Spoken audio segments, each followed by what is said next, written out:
সংসারে বউ নানান ধরনের বাহানা নিয়ে স্বামীরে প্যারা দেয়। এই প্যারা থেকে বাঁচার উপায় আছে, সেটা হইল যারা বিবাহিত আর বউরা নানান বাহানা নিয়ে সামনে হাজির হয়, চেষ্টা করবেন ওই সংসারের মধ্যে নতুন নতুন কাজ সৃষ্টি করা। অর্থাৎ এমন কাজ সৃষ্টি করবেন যে কাজে আপনিও অ্যাঙ্গেজ থাকবেন, আপনার বউকেও অ্যাঙ্গেজ রাখা যায়। অর্থাৎ দুইজন যদি অ্যাঙ্গেজ থাকেন, ওই কাজের চাপে, কাজের প্রেশারে ওই বউ আর ওই বাহানার কথা মাথায় আনতে পারবে না। এটা সবচেয়ে বড় সলিউশন।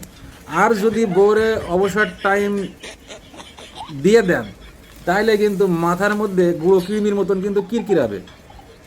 এই বাহানা এসে হাজির হবে মাথার মধ্যে, ওই বাহানা এসে হাজির হবে, আর সেটাই স্বামীর কাছে থেকে বলবে, আর স্বামী সেই প্যারা নিয়ে টেনশনে হার্ট স্ট্রোক করবে।